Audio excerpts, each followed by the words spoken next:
Olá, tudo bem com você? Hoje o Alesp em Pauta vai falar sobre saúde, cuidados com procedimentos estéticos, principalmente quando existe a necessidade de buscar um médico especialista.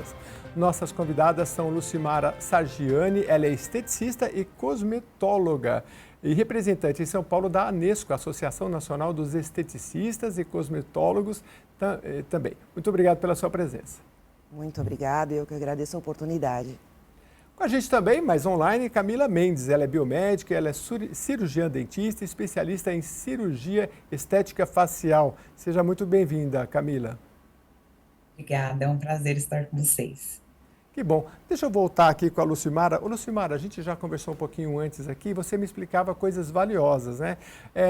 Porque eu falei, a questão de cortar o cabelo é um procedimento estético? Você explicou para mim que não, né? Então, o que é um procedimento estético e o que é de beleza? Vamos começar com essa divisão para a gente começar a entender esse universo do que a gente está falando. Sim, a gente precisa começar a separar o que é a área da beleza e o que é a área da saúde.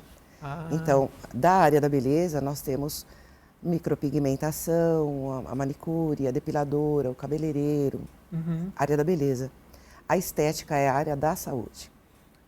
Entendi. E olha que eu acho que muita gente ainda confunde, né? Acha que a estética é tudo, né? Desde fazer uma unha, cortar o cabelo. Não, estética. E quais são os procedimentos estéticos mais comuns?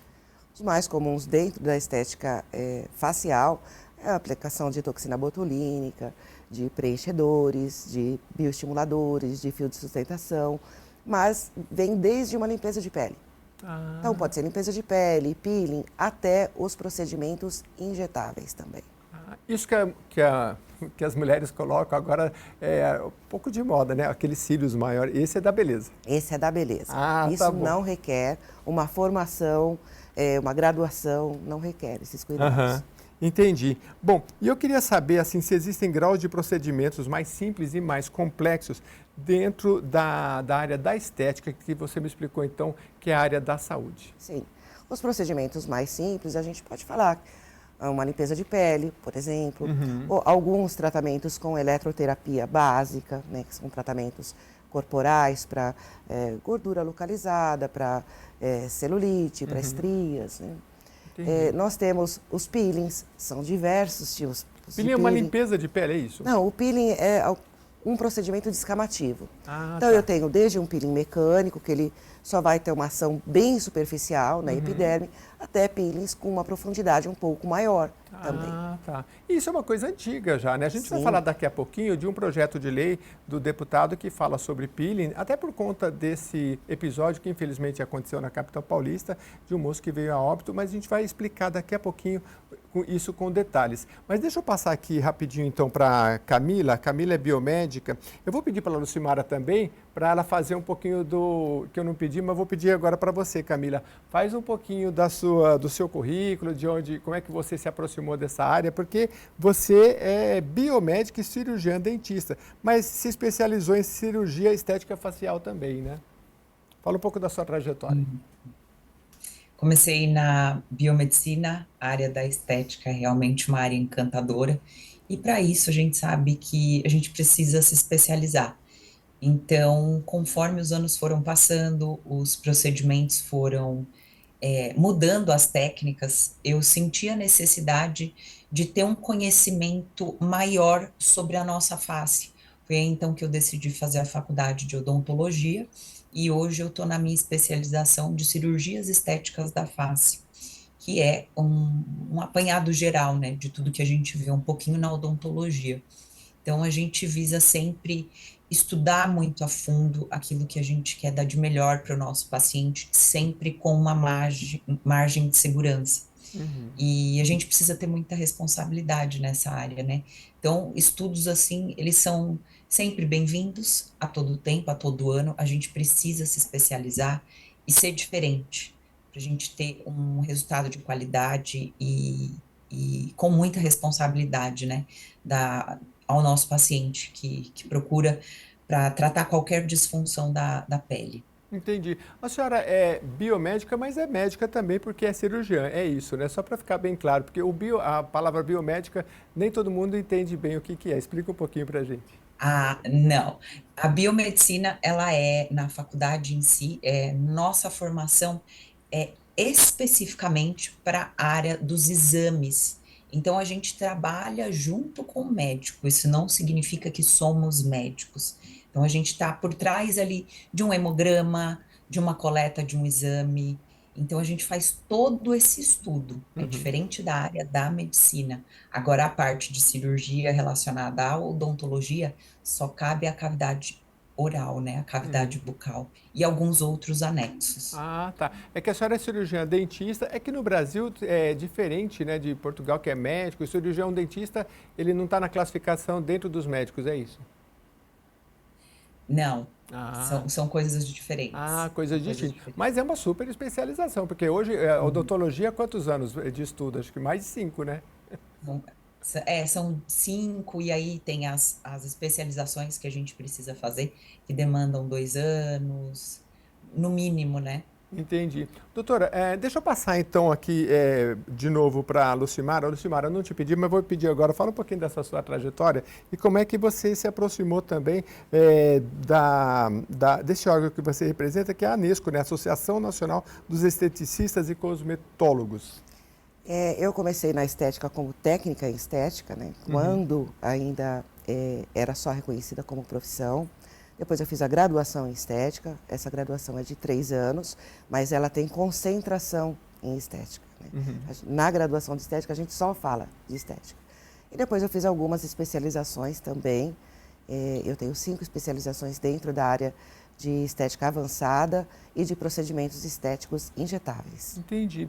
O que você me falava também da profissão da estética, né? Porque até 2011, 2012 era uma ocupação, né? Sim. E depois ela foi, em 2018 se Em passou a ser uma 2012, profissão. ela foi reconhecida realmente como uma profissão e em 2018 ela foi regulamentada. Uhum. Então, na regulamentação, né, já vem as especificações, as exigências legais Uhum. para ser esteticista. Então, precisa de cursos com concentração em estética, tanto na graduação quanto no nível médio, e que tenham um MEC, né? Ah, entendi. Então, assim, para ficar bem claro, se eu vou fazer. A gente abriu o programa falando da diferença do que é do tratamento de beleza, um corte de cabelo, fazer uma unha, até os cílios, né?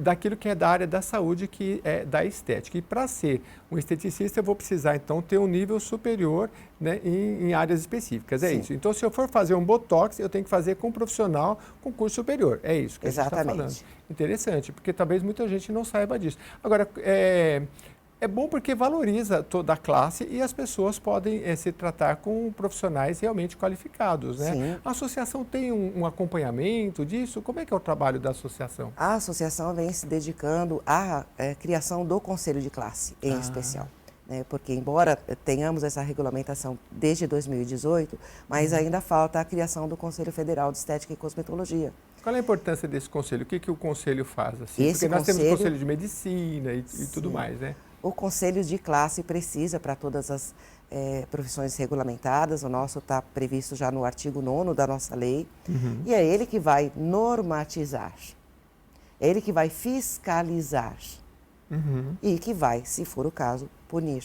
Ah, Então, interessante. a criação, a falta do conselho de classe faz com que hoje possamos fazer todos os procedimentos estéticos, porque é o que está na nossa lei, é o que nos permite a lei, sem ser estética médica, que é a estética dos procedimentos realmente invasivos, que não são os injetáveis. Nós podemos fazer tudo, Entendi. de acordo com a lei. Entendi. Mas nós sabemos que não é assim que funciona, que a gente precisa normatizar. Entendi. O projeto de lei que eu citei aqui do deputado Rogério Nogueira, do PSDB, eu já vou citar o número para você, ele fala o seguinte: fica a realização do procedimento estético denominado peeling de fenol, restrito aos profissionais médicos, preferencialmente com especialização em dermatologia e cirurgia plástica. Essa foi uma iniciativa parlamentar em decorrência principalmente aí dessa questão de um moço que veio a óbito na capital paulista, fartamente divulgado aí na imprensa, né, por um procedimento que chama-se peeling de fenol. É isso mesmo? Explica. Primeiro, Peeling de fenol. peeling, né? O peeling, o que é o peeling, a senhora já falou no início, e o que é o fenol, para a gente depois juntar as peças? O peeling é qualquer procedimento descamativo da pele. Aham. Então, sempre que eu tiver um afinamento do extrato córneo por uma ação química ou mecânica, porque pode ser feito com alguns recursos eletroterápicos também, eu vou ter um peeling. A diferença é a concentração que é utilizado. Então, de acordo com a concentração, eu vou ter uma profundidade maior ou menor de ação do produto que eu estou utilizando. O fenol, ele é um ácido tóxico, cardiotóxico. Então, ele precisa de uma concentração menor naquilo que é chamado de fenol light ou de fenol atenuado, que é perto de 10%. Existe um peeling de fenol mais agressivo, que é feito realmente em consultório, que ele é perto de 80%. Nossa. E aí a gente precisa, né, de ter o discernimento de o que usar e quando usar. Eu preciso ter o discernimento de saber que mesmo que eu vá usar um fenol atenuado, eu vou utilizar em pequenas regiões e não fazer um full face, porque ele é realmente cardiotóxico. Entendi. Então, se eu não tenho um monitoramento, eu não devo fazer esse Agora, interessante o procedimento. que a senhora falou antes, que assim, você tem a profissão já regulamentada, mas você não tem um conselho. Um conselho, nesse caso específico, ele também poderia ser interessante, porque ele vai normatizando, Ele vai detalhando. normatizar. Você pode usar até 10%, ou até 20%, ou até... E do jeito que está, não tem essa normativa. Entendi. Não tem a regra. Interessante.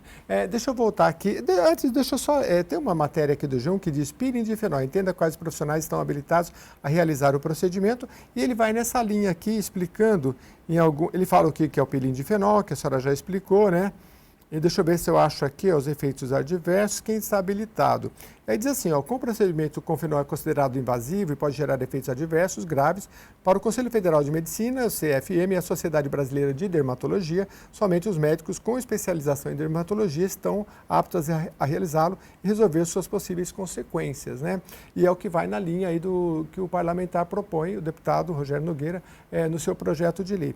E tem um trecho aqui que diz também, entretanto, a resolução 573 de 2013 do Conselho Federal de Farmácia sobre exercício da saúde estética autoriza o farmacêutico a realizar uma série de procedimentos, inclusive peelings químicos, né? E os biomédicos também podem realizar o peeling de fenol de acordo com a resolução 197 de 2011 do Conselho Federal de Biomedicina, e é o que diz aqui a matéria, né? Então, de fato, quando você vai regulamentando e tem um conselho, vai detalhando, isso é muito importante. Deixa eu passar aqui a palavra para nossa outra convidada que está nos acompanhando. Queria que a senhora tecesse algumas considerações também, doutora Camila, sobre esse tema. A joia. O peeling de fenol, a gente sabe que também ele não é feito no rosto todo, até pela nossa classe, que é habilitada a utilizar. Então, como a gente faz o uso desse fenol light? De forma setorizada. Então, primeiro a gente vai trabalhar na região dos olhos daquele paciente, conforme a necessidade dele. E em outra sessão a gente vai fazer uma outra região. É importante dizer que nem todas as peles estão aptas a receber esse tipo de ácido. Então, precisa ser muito bem avaliado, a gente precisa conhecer um pouquinho sobre o tecido, sobre algumas disfunções relacionadas a manchas de pele. Tem alguns pacientes que eles não podem receber esse tipo de tratamento por ter uma reação que às vezes a gente não consegue nem reverter depois, uma mancha muito mais forte. E esse procedimento do Fenolite, ele precisa de um acompanhamento durante 30 dias com o paciente. Então, a gente não pode só realizar o peeling de fenol aqui em consultório e mandar esse paciente embora. Eu, por exemplo, quando realizo esse procedimento aqui, eu quero ver o meu paciente, pelo menos nos 15 primeiros dias, a cada 2 dias, para eu ver se ele está cuidando direitinho do curativo que precisa estar preso ali no rosto dele, se ele está usando o protetor, os outros componentes que ele leva num kit para casa. Então, é algo muito sério que a gente não pode negligenciar, né? Simplesmente por ser um procedimento aí que está super em alta e promete resultados incríveis e maravilhosos, não é assim, né? Então, Eu tem que acho ser que tudo muito bem avaliado e deixar muito bem claro para o paciente o que ele proporciona e também entender qual é a expectativa dele que fez ele buscar esse tipo de tratamento, né? Porque hoje na internet a gente vê mil e uma coisas, né, sobre o que o fenol faz e promete, e não é assim. É interessante o que a senhora falou, principalmente quando na internet você olha, então tem muitos depoimentos, né? Olha, minha pele ficou muito boa, para tudo, né? Meu cabelo, olha que maravilha, né? Só que é o que a senhora bem marcou. Cada pessoa tem sei lá, um tipo sanguíneo, tem, principalmente me foge um pouco a palavra agora, as reações, né? Eu sou leigo, mas, por exemplo, se você acho que até hoje se faz, né? Vai fazer uma questão no cabelo, que aí não é da estética, como ela explicou, mas se passa um pouquinho assim do lado para ver se a pessoa tem alguma... Uma reação alérgica. Uma reação alérgica. Então, cada pessoa é diferente. Então, tem que... Interessante que a nossa profissional aqui é da área da biomedicina justamente para falar dessas questões dos exames, que pode-se pedir exame. O próprio profissional desta área de estética também, ele pode pedir alguns exames prévios Nós podemos também. fazer o pedido de exame. Aham. Para saber Tem que ser feito, como a doutora bem disse, né? Reação. Uma avaliação minuciosa. Tem que saber se realmente esse paciente tem essa indicação ou, né, se convém com as expectativas dele. Porque muitos pacientes vêm com uma expectativa e, na verdade, nem é aquilo o que o procedimento vai oferecer. Entendi. E nós temos muitas outras coisas dentro da estética antes de chegar num peeling de fenol. Exatamente, que é muito, muito comum que a senhora falou, né? Que às vezes talvez esse não seja o mais... Não é, né? Não quer dizer que seja o mais indicado. Entendi. Tudo isso precisa ser muito bem conversado, muito bem avaliado, estudado e dito para o paciente sobre os riscos de todos os procedimentos, não só do fenol. Todos os procedimentos estéticos oferecem riscos. E isso precisa ser bem conversado. O paciente precisa colaborar também com isso. Ele tem a parte dele para fazer. E essas coisas precisam ser, antes de executadas, serem discutidas entre o profissional e o paciente. Agora, como procurar um profissional, assim, quando tem um conselho é mais fácil? Por exemplo, na OAB, você coloca lá o nome Sim. da pessoa completo, vai aparecer se o número da ordem dele está ativo, não está ativo, Sim. quem é esse advogado, né? E assim com os vários outros conselhos, né? Daí talvez a importância do que a senhora falou do conselho. Mas hoje, qual seria o caminho para saber se esse profissional é formado, as especializações dele, enfim, né? Porque acho que é o mais importante, né? Saber conversar com pessoas que ele já atendeu, enfim, né? Ele precisa ter, né? A gente orienta, enquanto não se tem um conselho, que ele tenha os certificados de conclusão de curso dele expostos, né, à vista, para que o paciente possa consultar. Então, a ANESCO e outras associações de estética também costumam ter um cadastro referente às especializações desses profissionais. Mas não podemos dizer que é fidedigno, porque muitas pessoas não são associadas, né, a essas entidades.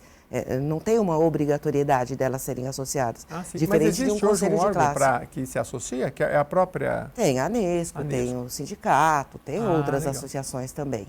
Mas não há uma obrigatoriedade das pessoas se associarem. Então, existem muitos esteticistas formados, habilitados, pós-graduados, especializados de diversas formas, que não fazem parte dessas entidades. E aí, a forma de se consultar é a respeito da certificação que ele deve manter exposto. Sim. Uma outra coisa importante, todos os centros de estética precisam ter um responsável técnico. Então, se ele tem uma licença na prefeitura, ele já caracterizou quem é o responsável técnico pelos procedimentos que ele oferece ali. Procura ver também se está em ordem na prefeitura, se está em ordem em todas as cidades vai ter esse serviço da vigilância sanitária para fornecer a licença de funcionamento da clínica de estética. A vigilância sanitária não compete a ela a fiscalização do exercício profissional, né? Ela vai se ater mais às questões de biossegurança, mas as questões sanitárias em si. Mas ela vai pedir, antes de entregar a licença de funcionamento, quem é o responsável técnico por aquele local. Nossa, mais um caminho para a gente poder saber e entender aí para em todas as áreas, né? Qualquer área, com o médico, com o dentista, a gente precisa saber. Geralmente a gente tem uma indicação, pessoa que já passou, né? Mas quanto mais você poder pesquisar e saber daquele profissional é maravilhoso, né? Bom, a gente vai para um rápido intervalo e depois do intervalo eu quero saber aqui das nossas especialistas alguns outros cuidados, de forma geral, que a gente possa orientar as pessoas de procedimentos estéticos, né? O caminho que a gente deve fazer, o que a gente não deve fazer, as principais dúvidas que tem neste universo. A gente está em boas mãos, eu volto já já.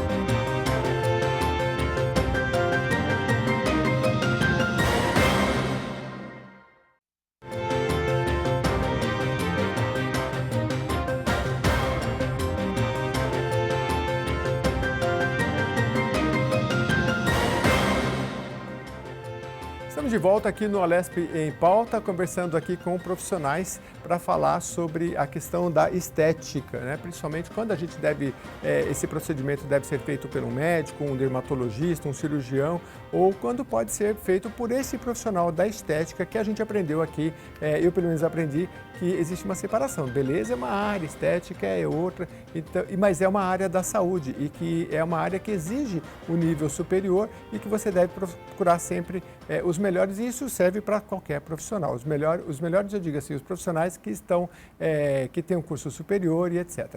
Eu vou voltar aqui com a Camila Mendes, ela é biomédica e também cirurgiã dentista, é isso, né? Eu queria que você falasse um pouquinho para a gente sobre esse caminho que geralmente a gente faz para um procedimento estético. Antes, durante e depois. São feitos exames, nem todos os procedimentos servem para todo mundo. Orientações de forma geral para a gente não errar quando vai fazer um procedimento desse, Camila. Tá joia. Quando a gente recebe esse paciente em clínica, a gente precisa fazer uma anamnese. O que é uma anamnese? É uma ficha com algumas perguntas relacionadas ao histórico desse paciente, de saúde, processos alérgicos, se faz uso de medicação, se já passou por algum procedimento estético, enfim, são várias perguntas que a gente faz ali para conhecer um pouquinho desse paciente. É importante saber também se esse paciente ele é diabético, tem pressão alta. Então, a gente precisa conhecer o paciente e saber qual é o tratamento ideal que a gente vai indicar para a queixa dele, para aquilo que ele nos trouxe, né? E quando a gente faz essa sugestão de procedimentos, é importante também que a gente monitore esse paciente em clínica. Tenha sempre um aparelho para aferir a pressão, um oxímetro para a gente medir ali, deixar no dedinho dele. Tudo com muita cautela, porque a gente está lidando com vidas. Então, independente se o paciente vai fazer uma toxina botulínica, se ele vai fazer um procedimento um pouquinho mais invasivo, como um peeling de fenol, a gente precisa monitorar esse paciente e, mais que isso, acompanhar esse paciente depois. Então, não é só fazer o procedimento e mandar esse paciente embora. Ele está aqui para receber cuidado. Então, a gente tem que ter o cuidado de forma efetiva. Pedir para que esse paciente volte depois, para que a gente acompanhe o resultado e entenda, né, o que trouxe de benefício ali para ele, o que mais a gente pode fazer para ajudá-lo. É um conjunto, né, de coisas que a gente faz. Eu me lembro de um amigo que ele disse uma vez assim, rapaz, eu fui fazer me falaram que eu podia, ou ele viu na internet que eu podia fazer a barba eles põem um negócio que puxa, né, não sei se é uma cera, né, só que é muito dolorido. E ele falou, eu não aguentei, fizeram metade e eu fui embora com metade da barba feita, porque começou a sangrar. E ele falou, falaram para ele, não, mas precisa ser muito homem mesmo para poder fazer isso. Mas eu acho que fez tudo errado, né? Porque puxava e sangrava, aí ele não aguentou de dor, né? Porque também nunca tinha feito. Então, assim, se informar um pouco antes, não é, Camila? Porque senão você já vai errado, o profissional também talvez não soube orientar. Dá para fazer, serve para algumas pessoas, mas não é para todo mundo. Acho que nesse caso faltou um pouco de orientação, né? Sim, conhecer também o profissional que está prestando o atendimento, né? É essencial saber o histórico dele, se ele fez cursos, se ele é habilitado, se ele tem conhecimento sobre aquele procedimento que ele está prestando, esclarecer todas as dúvidas do paciente, os riscos que ele está exposto diante daquele procedimento que ele escolheu fazer. Então, a gente tem que ser muito verdadeiro também com esse paciente. Tem o lado bom que a gente pode trazer, mas a gente também precisa alertá-lo sobre as coisas ruins que o procedimento ele também pode expor. Agora, deixa eu voltar aqui um pouquinho com a representante da ANESCO, né, que é a Associação Nacional dos Esteticistas e Cosmetólogos, para Lucimara, porque assim, a questão da estética é uma questão que eu acho que é muito ligada também à psicológica. E muitas vezes um acompanhamento psicológico é importante também, né? Porque faz muita diferença. Talvez uma pessoa com qualquer coisa na face que ela tenha, vamos supor, se precisar de uma cirurgia plástica, por exemplo, de uma orelha de abano. Tem gente que não liga, mas tem gente que aquilo psicologicamente para ele afeta. E às vezes esses procedimentos estéticos, para algumas pessoas, faz toda a diferença, né? Sim. Porque ela vai se ambientar melhor, ela vai se socializar melhor, ela vai se sentir bem com ela mesma e precisa fazer. Os profissionais dessa área, eles falam que da cirurgia, falam, primeiro eu pergunto, como é que você está se sentindo bem? Então é uma conversa, né? Então, fazer esse procedimento é muito importante, mas às vezes precisa de um acompanhamento multidisciplinar também, Precisa. né? Esse acompanhamento multidisciplinar ele é bem importante, porque dentro da estética a nossa proposta é oferecer saúde, bem-estar e qualidade de vida. Então, em algumas disfunções, isso chega a prejudicar muito a parte psicológica de uma pessoa, como você bem citou, né? Aquela orelha ou nariz. Existem alguns procedimentos que eles são cirúrgicos, e cirúrgicos ele vai com o médico ou com a doutora, cirurgia dentista, dentro da área dela. Mas existem vários outros procedimentos que a gente pode oferecer para amenizar aquele desconforto que o paciente tem. Isso tem feito muita diferença, isso é muito bacana. O detalhe precisa ser feito tudo com bastante segurança. Eu preciso saber reverter se tiver uma intercorrência naquele procedimento que eu estou oferecendo. Então, daí a necessidade da minha especialização nisso, de saber oferecer e, se der errado, saber reverter aquilo também. Agora, a gente não sei se dá para classificar em procedimentos mais, a gente falou um pouco no começo do programa, né? Mais simples, né? Quais são os mais comuns, né? Porque o universo masculino às vezes não está muito por dentro, né? A gente vê muito falar da questão do Botox, que a senhora já falou. O que é mais comum nesses centros estéticos? Começa com a limpeza de pele, é um procedimento bem comum, né? E bem básico. Ele vem antes de todos os outros procedimentos. Mas os mais comuns hoje mesmo realmente tem sido a aplicação de toxina botulínica, alguns tipos de preenchimento, de bioestimuladores, de fios de sustentação, tem vários procedimentos. Peelings, então peelings tem diversos para a gente trabalhar, né, como eu disse anteriormente. Então a gente vai trabalhar uma hipercromia ou a gente vai normalizar, a gente vai uniformizar um tom de pele de um paciente, por exemplo. Eu posso fazer isso com ácido glicólico, com ácido modélico, com ácido retinóico, que tem uma toxicidade muito menor. Na mesma linha do que eu perguntei para a nossa convidada, o que a gente pode dizer dessa anamnese também é feita pelo profissional da estética? Tem que ser feita. Antes, o que você pergunta para a pessoa assim? Então, a gente começa vendo o histórico clínico desse paciente, né? Primeiro, eu preciso saber qual é a queixa desse paciente, porque nem sempre aquilo que eu estou vendo é o que está incomodando o meu paciente. Verdade. Né? Então, eu posso estar vendo uma mancha e o que está incomodando ele, na verdade, é o formato do nariz. Então, saber qual é essa queixa, verificar o histórico clínico desse paciente, se ele faz já algum tratamento, se vai ter alguma interação medicamentosa com aquilo que eu estou ofertando, sobre o tipo de pele do paciente, sobre o fototipo, que é um outro cuidado, né, que muitas vezes não é tomado, e aí fazer realmente um planejamento dos tratamentos que vão ser propostos, conversar com o meu paciente, explicar para ele os benefícios que esses tratamentos podem trazer e os riscos que também podem trazer. Tem uma pergunta aqui da nossa audiência: o que é biossegurança em clínicas estéticas e por que eles são importantes, né? Me parece que se refere a práticas, procedimentos, na área de segurança, né? O que é trabalhado nesse campo? No campo da biossegurança, a gente trabalhar todas as formas de não proliferar micro-organismos, né? Então, de ter cuidados que muitas vezes não são tomados, né, pelos não profissionais. Então, de coisas simples, muitas vezes simples, até de um descarte de material pérfuro cortante que tantas vezes é feito de uma maneira errônea. Dos equipamentos de segurança em si que a gente precisa trabalhar, de todas as formas de diminuir as possibilidades de contaminação. Isso tudo é dado no curso, né? Que a gente tem, com certeza. Existem disciplinas específicas de 80 horas na faculdade que você vai trabalhar só isso.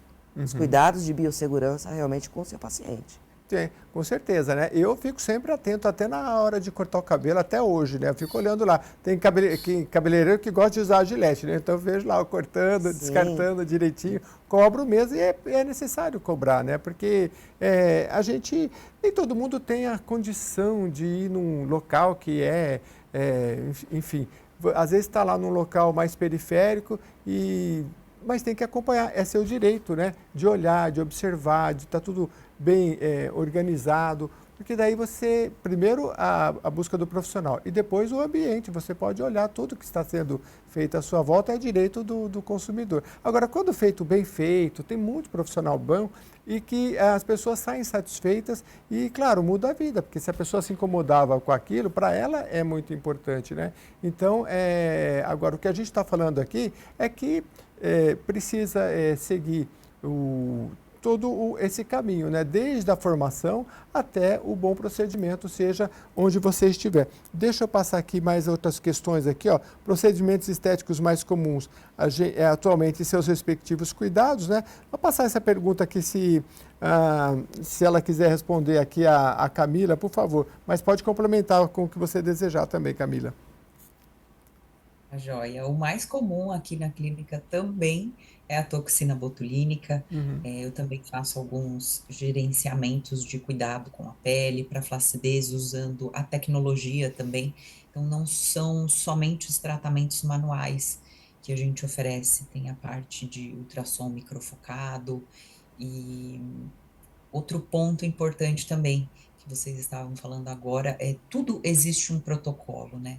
Então, não é só eu receber, por exemplo, o vidrinho da toxina botulínica, pegar ali, colocar minha agulhinha, puxar o conteúdo que eu vou precisar utilizar nesse paciente e sair realizando as aplicações. Preciso fazer asepsia na pele desse paciente, eu preciso fazer asepsia no vidro.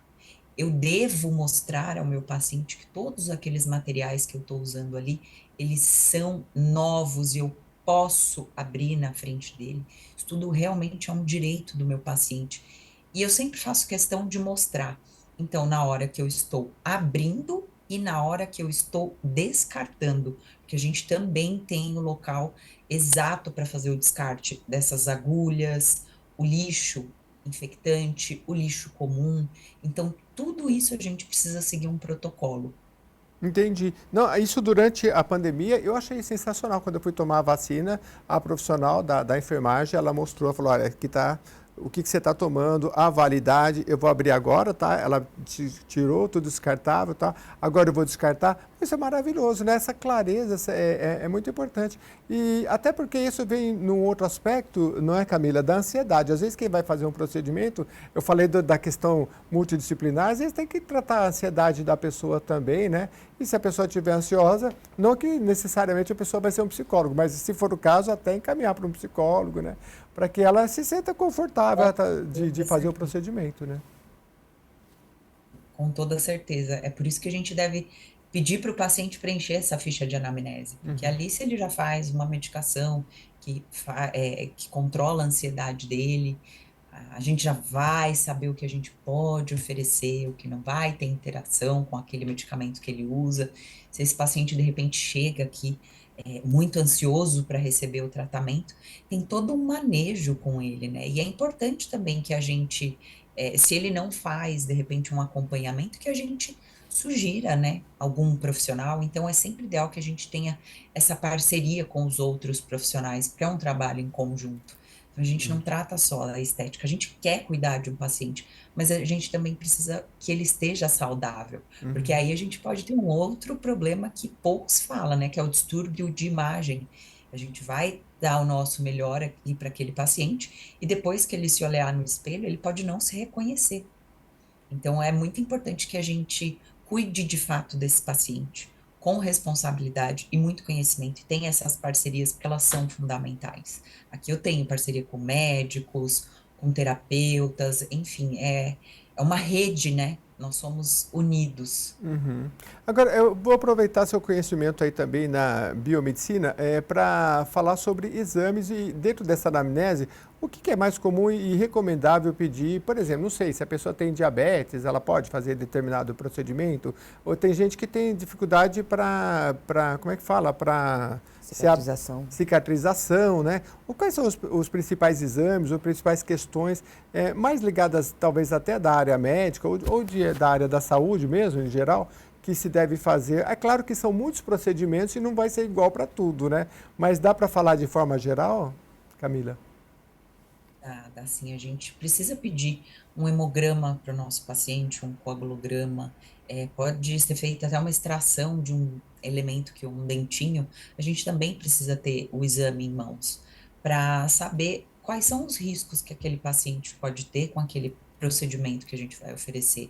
Às vezes até o tipo de anestésico, de repente pode trazer um aumento da pressão, então é interessante que a gente peça sim os exames básicos ali, para a gente saber se aquele paciente tem pressão alta, como tá a glicemia dele, como tá o hemograma, como tá o coagulograma. Então, são exames básicos.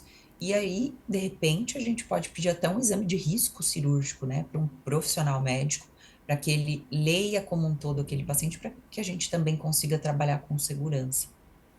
Bom, deixa eu passar aqui, vocês ficam à vontade para complementar com o que vocês acharem interessante, mas a minha dúvida é um pouco sobre os principais mitos, né? Seja favoráveis ou contrários, quando eu vou fazer algum procedimento, o que no imaginário popular, ô Lucimara, as pessoas erram assim a mão quando vai falar? Primeiro eu penso assim, que tudo dá para fazer, nem tudo dá para fazer, né? Nem Tudo tudo. tem que, acho que começa por aí, né?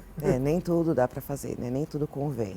Aham. Então, é avaliar num todo o paciente para saber o que pode ser melhorado ali e de que forma, quais são as formas de melhorar. Porque, como eu disse, nós temos muitos recursos e eu não preciso ir para um recurso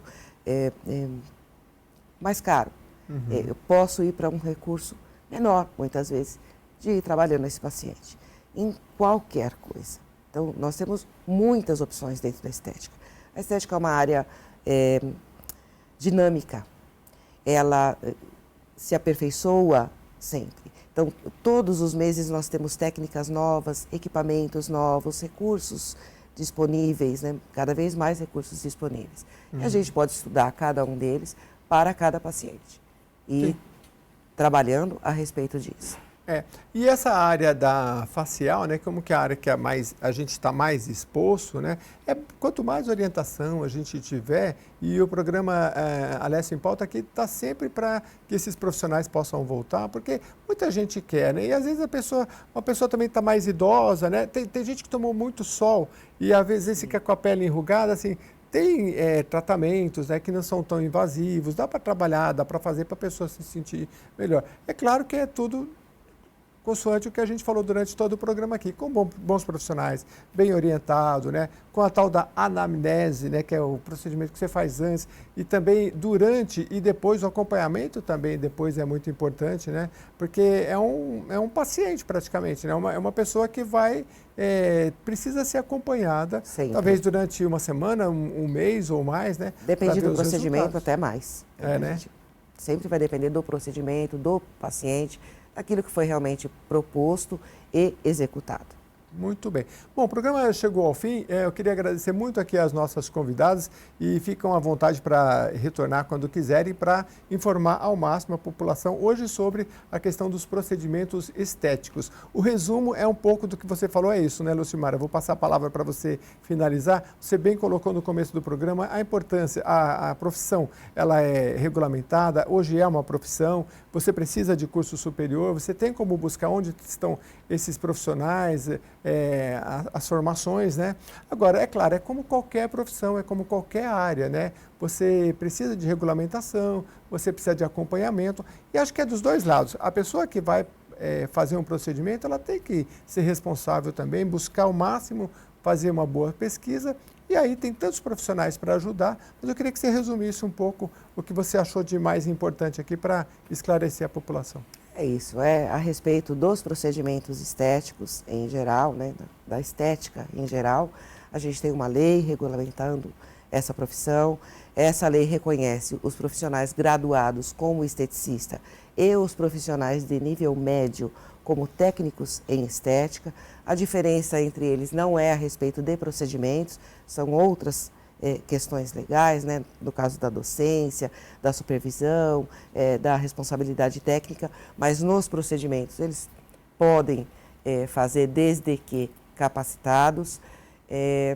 Verifique sempre a formação do profissional de estética que você está procurando, a habilitação dele para aquele procedimento que ele está te oferecendo, porque às vezes ele até pode ser formado, mas ele não tem habilitação para uma determinada técnica, porque ele não fez a especialização naquilo, né? Não tenha visto também na graduação. Então é sempre bom se informar quem é o profissional que está te atendendo. Não é porque a pessoa fala que é esteticista que ela é, né? Porque tem essa coisa ainda das pessoas não saberem da necessidade de ter formação na área, e aí acha que passar creme é esteticista, e estética está bem além disso, bem mesmo. E com um curso super interessante, porque daí é uma formação longa. Sim. Que vai deixar a pessoa extremamente capacitada. E o nosso desejo é que esse conselho que você disse aqui vire uma realidade. É claro que isso é no âmbito federal, né? Porque Sim. Aí seria para todo o Brasil, não é no âmbito aqui da Assembleia Legislativa. E olha, se você é da área da estética, procure a Associação Nacional dos Esteticistas e Cosmetólogos, que é a ANESCO. A Lucimara Sargiani é uma representante aqui em São Paulo, mas é uma entidade de nível nacional, né? Sim. Federal. Acho que é só você dar um Google, tem lá, eles com certeza devem ter muito mais orientação do que a gente passou aqui para os profissionais da área e para aquele que está procurando aqui também um profissional dessa área, é um dos caminhos que você pode seguir. Deixa eu passar aqui a palavra então para a Camila Mendes, que é biomédica. Camila, obrigado pela sua presença, fica à vontade aí para finalizar. Eu agradeço a oportunidade, o bate-papo com vocês, é muito válido que a gente relembre os pacientes e demais pessoas que é importante a gente se informar. A gente não pode só acreditar naquilo que é muito facilmente vendido aí em redes sociais, em fotos.